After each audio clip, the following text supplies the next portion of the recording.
Guy, present the candidate at the altar.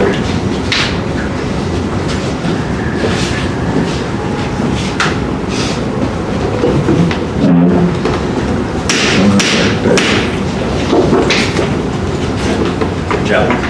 You are now at the altar of the Order of the Sons of Union Veterans of the Civil War for obligation, and I assure you that in taking this obligation, it will not conflict with any duty you may owe your God, your country, or yourself.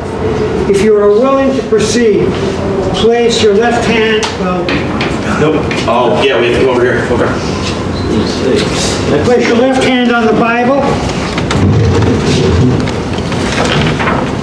Okay. You will now be asked to stand under the flag with your right hand and say, I, your name, Patrick Abdallah, and repeat after me.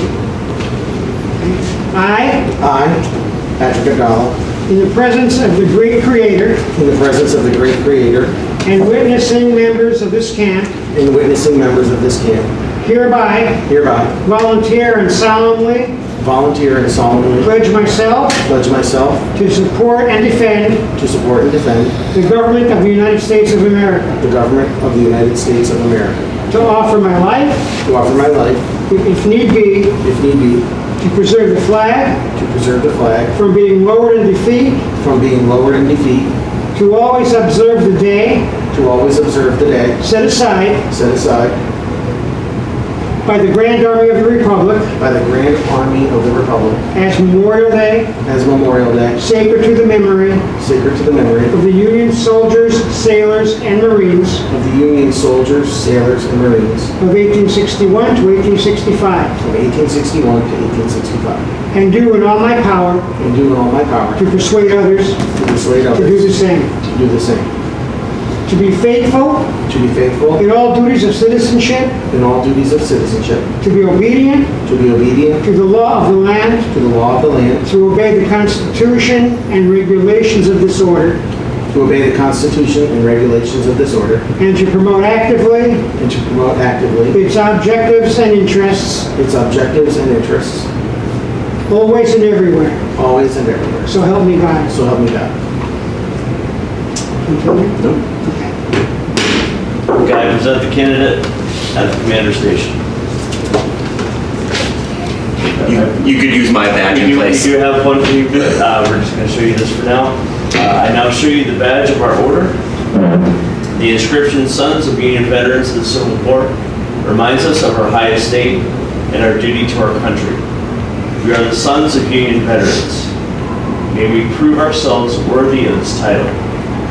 The ribbon is in a union of red, white, and blue, the color of our country's flag. The red signifies the unstinted streams of blood shed that the blessings of a free government might be our heritage, and that our own blood is pledged to preserve the freedoms and responsibilities we so gladly received. The blue tells us of that true faith and allegiance which our forefathers held to their country and to each other, and charges us to be mindful of their example. The white presents peace, which will honor and may our country always enjoy. The motto, preserved by the grace of God, reminds us that without the overruling hand of an all-wise providence, the sacrifices of our forefathers could have afforded nothing, and that God's favor alone can secure the preservations of our liberties.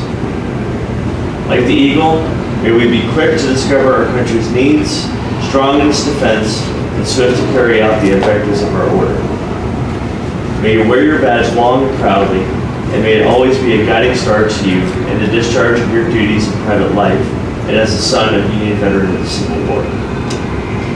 Whenever the United States flag is passing or being passed in a formal manner, as on parade, members of the Sons of Union Veterans of the Civil War, not in military uniform, will salute the flag by removing their hat or cap. The headdress will be held in the right hand opposite of the left shoulder, right forearm against the breast. When not wearing a head cover, the right hand will be placed over the heart. This will not apply when the flag is flying from the staff, but only when supported by a color bearer. When giving the Pledge of Allegiance, stand with the right hand over the heart. Members of the Sons of Union Veterans of the Civil War who are United States Armed Forces veterans may render a hand salute. On all occasions, when the national anthem, the Star Spangled Banner is played or sung, members of the Sons of Union Veterans of the Civil War should stand at attention with hat or cap removed. Members of the Sons of Union Veterans of the Civil War who are United States Armed Forces servicemen or veterans may render a hand salute. On all occasions, when the national anthem, the Star Spangled Banner, is played or sung, members of the Sons of Union Veterans of the Civil War should stand at attention with hat or cap removed. When seeking admission into a camp of Sons of Union Veterans of the Civil War, in case the camp is in session, you will present your membership card to the guard at the door when he responds to your knock with 3 raps at the door. On being admitted, approach the altar and salute the commander, and on return of the salute, take your seat. On rising to speak, salute and say commander. And in crossing the floor, always pass in the rear of the altar. 1 rap calls the camp to order and cease the same. When standing, 2 raps call the officers to staff to their feet. 3 raps calls up the entire camp. If deep in your heart there lives the love of freedom and patriotic devotion to the principles and institutions for which your forefather fought, then no personal danger, no selfish consideration can quench that love and make you ungrateful or disloyal to the flag of the United States of America. Let us then entwine each thread of its glorious fabric around our hearts, catching the spirit that breathes upon us from the battles and the victories of the American sons. Let us resolve that now and forever we will stand for that flag and the principles and institutions it symbolizes. It was waved over our cradles. Let us make the high resolve that unchanged and unstained as it came from the hands of our fathers, it shall wave over our graves. Guide, candidate, the Secretary of State to sign the camp's membership book and present him against the station. We don't have a camp member. We'll do that. Officers and brothers, I take great pleasure in introducing Patrick Abdallah, bound to us by the sacred ties of fraternity, charity, and loyalty. Let us give him a brotherly welcome.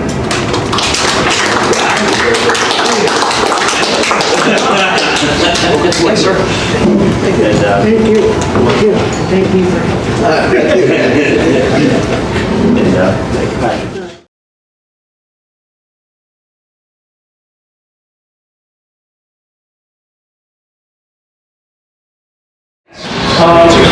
Graciously, I'm going to welcome you for today. Thank you for the opportunity we have to honor fallen president, who was a good man, and almost to just honor it here today.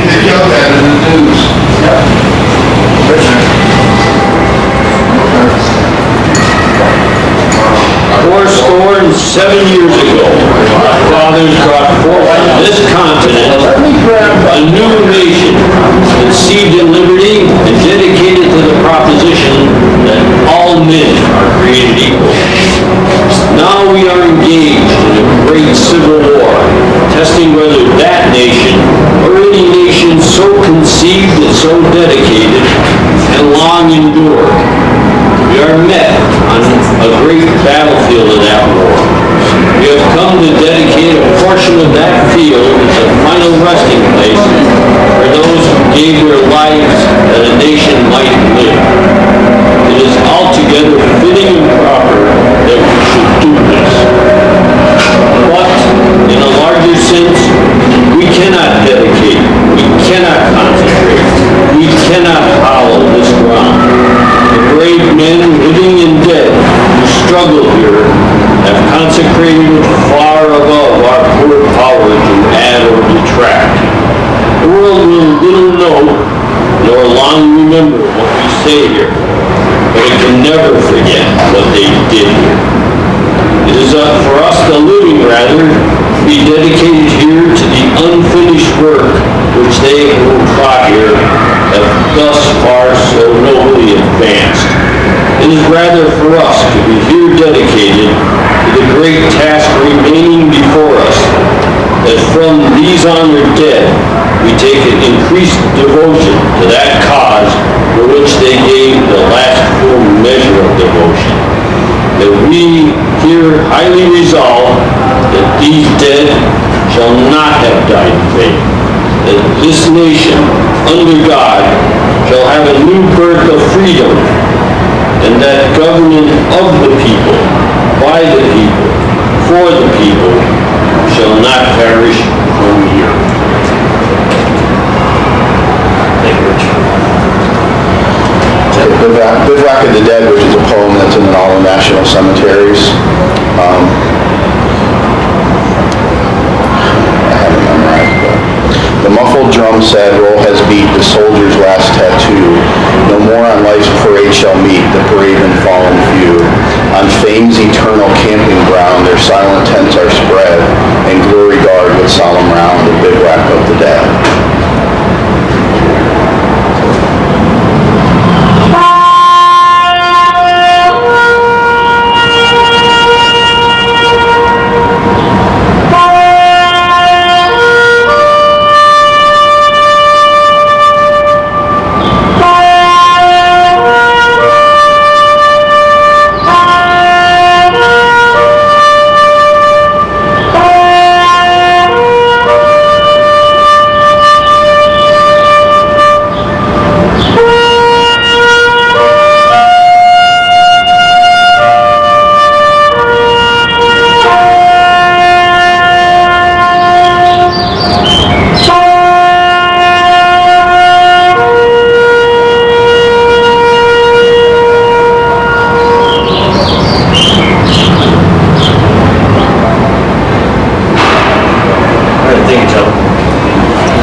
Actually, no.